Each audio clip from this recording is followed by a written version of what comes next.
ಉದ್ಯೋಗ ಒಂದು ಯೂಟ್ಯೂಬ್ ಚಾನಲ್ಗೆ ಸ್ವಾಗತ.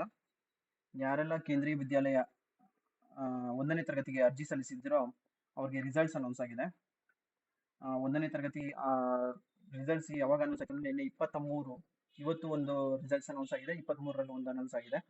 ಫಸ್ಟ್ ಸ್ಟ್ಯಾಂಡರ್ಡ್ಗೆ RTE ಅಡಿಯಲ್ಲಿ ಅರ್ಜಿ ಸಲ್ಲಿಸಿರೋರಿಗೆ RTE ಅಡಿ ಮತ್ತೆ OBC, SC, ST, physical handicap ಮತ್ತೆ ಗೌರ್ಮೆಂಟ್ ರಿಸರ್ವೇಶನ್ ಈ ರೀತಿಯಾಗಿ ಸಪರೇಟ್ ರಿಸಲ್ಟ್ಸ್ ನ PDF ನ ರೆಡಿ ಮಾಡಿ ಅಪ್ಡೇಟ್ ಮಾಡಿದ್ದಾರೆ. ನಾನು ಯೂಟ್ಯೂಬ್ ಅಲ್ಲಿ ಆನ್ಲೈನ್ ಅಲ್ಲಿ ಲಾಟ್ರಿ ಮುಖಾಂತರ ಅದನ್ನ ತೆಗಿಯಲಾಯಿತು. ಯಾರೆಲ್ಲ ಯೂಟ್ಯೂಬ್ ನೋಡೋ ಬರುತ್ತೋ ಅವರೆಲ್ಲ ಯೂಟ್ಯೂಬ್ ಅಲ್ಲಿ ನೋಡ್ಕೊಬಹುದು ಆನ್ಲೈನ್ ಅಲ್ಲಿ ಯಾವ ರೀತಿ ರಿಸಲ್ಟ್ಸ್ ನ ತೆಗೆದ್ರು ಅಂತ. ಅದನ್ನ ಇವತ್ತು ಸಿಸ್ಟಮ್ ಅಲ್ಲಿ ಬೆಳಗ್ಗೆ 10:30 ಬೆಳಗ್ಗೆ 11:30 ಸಮಯದಲ್ಲಿ ಅಪ್ಲೋಡ್ ಮಾಡಲಾಗಿದೆ. ಅದು ಹೇಗೆ ಡೌನ್ಲೋಡ್ ಮಾಡ್ಕೊಬೇಕು ಮತ್ತೆ ಹೇಗೆ ಇದು ಮಾಡಬೇಕು ಅಂತ ನಿಮ್ಗೆ ಈ ಮೂಲಕ ತೋರಿಸ್ಕೊಡ್ತೀನಿ.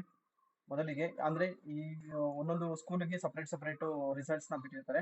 ಈಗ ಎಕ್ಸಾಂಪಲ್ ಬೆಂಗಳೂರಿಗಾದ್ರೆ ಮಲ್ಲೇಶ್ವರಂದು ಒಂದು ಸಪರೇಟ್ ಅವ್ರದೇ ಅಂತ ನಿಮ್ಮ ಒಂದು ಸ್ಕೂಲ್ ವೆಬ್ಸೈಟ್ ಇರುತ್ತೆ.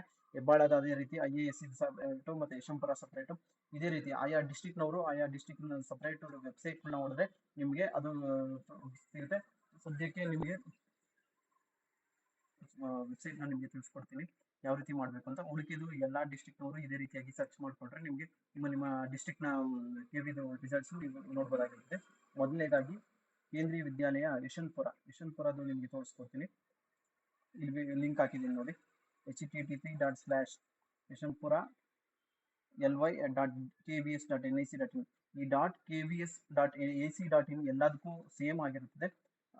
ಯಶವಂತಪುರ ನಿಮ್ಮ ಡಿಸ್ಟಿಕ್ ನ ಮಾತ್ರ ನಿಮ್ಮ ಸ್ಕೂಲ್ ನಲ್ಲಿ ಇದು ಏರಿಯಾ ನೇಮ್ ಮಾತ್ರ ನಿಮ್ಗೆ ಸಪರೇಟ್ ಆಗಿ ಚೇಂಜ್ ಮಾಡ್ತಾ ಹೋಗ್ಬೇಕಾಗುತ್ತೆ. ಯಶವಂತಪುರದ್ದು ಇದೆ, ಮತ್ತೆ ಹೆಬ್ಬಾಳ ಬೆಂಗಳೂರು ಇದೆ, ಮತ್ತೆ ಮಲ್ಲೇಶ್ವರಂ KVS ಇದೆ.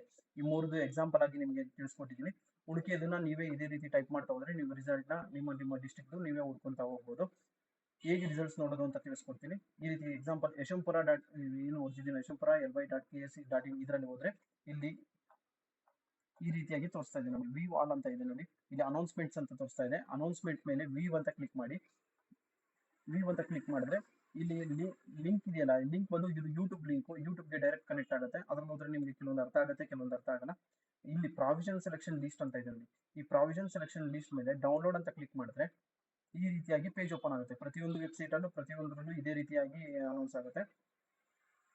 ಇಲ್ಲಿ ತಿಳಿಸಿದೆ ನೋಡಿ, RTE ಅಂಡರ್ ಇಲ್ಲಿದೆ ನೋಡಿ. RTE ಅಂಡರ್ ಯಾವ ರೀತಿ ಎಷ್ಟು ಸೀಟ್ಸ್ ಇದೆ ಮತ್ತೆ ಕ್ಯಾಟಗರಿ, ಇದು RTE ಅಂಡರ್ ಮಾತ್ರ. ಇಲ್ಲಿ ನಿಮ್ಗೆ ಏನ್ ತೋರಿಸ್ತಾ ಇದೀನಿ ಇದು RTE ಈ ಮುಖಾಂತರ ಸೆಲೆಕ್ಟ್ ಆಗಿರೋರ್ ಲಿಸ್ಟ್ ಮಾತ್ರ. ಇದು ಯಶವಂತಪುರದು ಹಿಂಗೆ ಪ್ರತಿಯೊಂದು ಆಗಿ ಇರುತ್ತೆ. ಇನ್ನೊಂದು ಮೆರಿಟ್ ಲಿಸ್ಟ್ ಅಂತ ಇದೆ ನೋಡಿ, ಕ್ಲಾಸ್ 1 ಲಾಟ್ರಿ ಮಾಸ್ಟರ್ ಲಿಸ್ಟ್ ಅಂತ ಇದೆ. ಇದ್ರ ಮೇಲೆ ಡೀಟೇಲ್ಸ್ ಇಂದ ಕ್ಲಿಕ್ ಮಾಡ್ಬೇಕು. ಕ್ಲಿಕ್ ಮಾಡಿದ್ರೆ ನಿಮ್ಗೆ ಪ್ರತಿಯೊಂದು ವೇಟಿಂಗ್ ಲಿಸ್ಟ್ ಮತ್ತೆ ಯಾರ್ಯಾರು ಸೆಲೆಕ್ಟ್ ಆಗಿದ್ರೆ ಅದ್ರ ಬಗ್ಗೆ ಫುಲ್ ಆಗಿ ನೋಡಿ PDF ಸಿಗುತ್ತೆ. ಅವ್ರೆ ನೋಡಿ, OBC lottery post, RTE, SC ST, category 1 ಇದೆಲ್ಲ category 1, category 2, category 3, category 4, category 5 ಅಂತ ಇದೆಯಲ್ಲ ಅದೆಲ್ಲ ವೇಟಿಂಗ್ ಲಿಸ್ಟ್ ಅದು. ಇಲ್ಲ ಕೆಳಗಡೆ ಇದು OBC ಮತ್ತೆ RTE ಮತ್ತೆ SC ST ಅಂತ ಇದೆಯಲ್ಲ ಅದರಲ್ಲಿ ವೇಟಿಂಗ್ ಲಿಸ್ಟ್ 1, ವೇಟಿಂಗ್ ಲಿಸ್ಟ್ 2 ಅಂತ ಇದೆ. ಅದು ಕೂಡ ಸೆಲೆಕ್ಷನ್ ಲಿಸ್ಟ್ ಆಗಿರ್ತದೆ. ಆ ರೀತಿ ನೀವು ಎಲ್ಲಾ ಸ್ಕೂಲ್ಗಳು ನೋಡ್ಕೊಬಹುದು. ಸೇಮ್ ಹೆಬ್ಬಾಳ ಬೆಂಗಳೂರು, ಅದೇ ರೀತಿ ಮಲ್ಲೇಶ್ವರಂ KVS ಸೇಮ್ ಅದೇ ರೀತಿ. ಪ್ರಾವಿಷನ್ ಸೆಲೆಕ್ಷನ್ ಲಿಸ್ಟ್ ಅಂತ ಇದೆಯಲ್ಲ ಅದು ಕೂಡ. ಆಮೇಲೆ ಬಾಲವಾಟಿಕಾಗಿ ಕೆಲವೊಂದು ಸ್ಕೂಲ್ಗಳಲ್ಲಿ ಮಾತ್ರ ಬಾಲವಾಟಿಕಾ ರಿಸಲ್ಟ್ಸ್ ಮಾತ್ರ ಬಾಲವಾಟಿಕಾ ಅಪ್ಲಿಕೇಶನ್ಸ್ ತಗೊಂಡಿರ್ತಾರೆ. ಎಕ್ಸಾಂಪಲ್ ಮಲ್ಲೇಶ್ವರಂ ಅಂತ ತಗೊಂಡಿದ್ರು, ಅದ್ರದ್ದು ರಿಸಲ್ಟ್ ಕೂಡ ಇದರಲ್ಲೇ ಅನೌನ್ಸ್ ಆಗಿದೆ. ಯಾರೆಲ್ಲ ಇದು ಸ್ಟೂಡೆಂಟ್ಸ್ ಅಪ್ಲಿಕೇಶನ್ ಹಾಕಿದ್ರು ಅವರ ಸರ್ಚ್ ಮಾಡ್ಕೊಬಹುದು. ನಿಮ್ಮ ರಿಜಿಸ್ಟರ್ ನಂಬರ್ ಹೇಗೆ ಸರ್ಚ್ ಮಾಡಬೇಕು ಅಂತ ಹೇಳ್ಕೊಡ್ತೀನಿ. ಒಂದು ಎಕ್ಸಾಂಪಲ್ ಒಂದು PDF ಡೌನ್ಲೋಡ್ ಮಾಡಿ ಯಾವ ರೀತಿ ಸರ್ಚ್ ಮಾಡಬೇಕು ಅಂತ ಹೇಳ್ಕೊಡ್ತೀನಿ. ಇದನ್ನ ಡೌನ್ಲೋಡ್ ಮಾಡಿದ್ವಲ್ಲ, ಇಷ್ಟೊಂದಿರುತ್ತೆ. ಹೇಗೆ ಹುಡ್ಕೋದಪ್ಪ ನಾವು ಇಷ್ಟೊಂದನ್ನು ಯಾವ ರೀತಿ ಸರ್ಚ್ ಮಾಡೋದು ಅಂತ ನಿಮಗೆ ಗೊತ್ತೇ ಆಗ್ತಾ ಇರಲ್ಲ. ಅದಕ್ಕೆ ಡೌನ್ಲೋಡ್ ಅಂತ ಮಾಡ್ಕೊಳ್ಳಿ. ಇಲ್ಲಿ ಡಾಕ್ಯುಮೆಂಟ್ ನ ಡೌನ್ಲೋಡ್ ಮಾಡ್ಕೊಂಡ್ರೆ ನಿಮ್ಗೆ ಈಸಿ ಆಗುತ್ತೆ. ಅದರಲ್ಲೇ ವ್ಯೂ ಮಾಡ್ತಾ ನೀವು ಸರ್ಚ್ ಮಾಡ್ತಾ ಹೋದ್ರೆ ಅದು ಸರ್ಚ್ ಮಾಡೋಕ್ಕೆ ಲೇಟ್ ಆಗುತ್ತೆ. ಡೌನ್ಲೋಡ್ ಮಾಡ್ಕೊಂಡ್ಬಿಟ್ರೆ ನಿಮ್ಗೆ ಈಸಿಯಾಗಿ ಸರ್ಚ್ ಮಾಡ್ಬೋದು.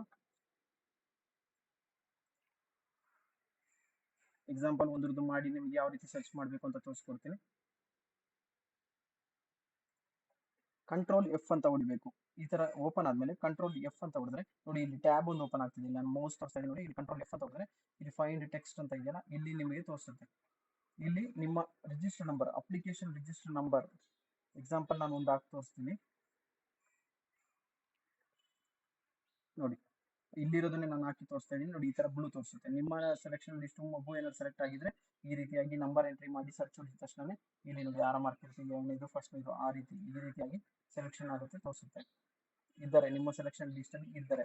ಇಲ್ಲಾಂದ್ರೆ ಹೆಸರು ಈ ರಿಜಿಸ್ಟರ್ ನಂಬರ್ ಅಂದ್ರೆ ನೀವು ನೇಮ್ ಕೂಡ ಹಾಕಿ ಕೂಡ ಇದನ್ನ ಸರ್ಚ್ ಮಾಡಬಹುದಾಗಿರ್ತದೆ. ನೇಮ್ ಹಾಕಿದ್ರು ಕೂಡ ನಿಮ್ಮ ಮಗುವಿನ ಡೀಟೇಲ್ಸ್ ಏನಾದ್ರು ಇತ್ತು ಅಂದ್ರೆ ಪಿಚ್ ಆಗುತ್ತೆ. ಇಲ್ಲ ಅಂದ್ರೆ ಇಲ್ಲ ಅಂತ ತೋರಿಸುತ್ತದೆ. ಏನು ಹುಡುಕ್ಲಿಲ್ಲ, ಈ ತರ ಬ್ಲೂ ಸ್ಕ್ರೀನ್ ಬರಲಿಲ್ಲ ಅಂದ್ರೆ ಅದು ಸೆಲೆಕ್ಟ್ ಆಗಿಲ್ಲ ಅಂತ ಅರ್ಥ ಆಗುತ್ತೆ.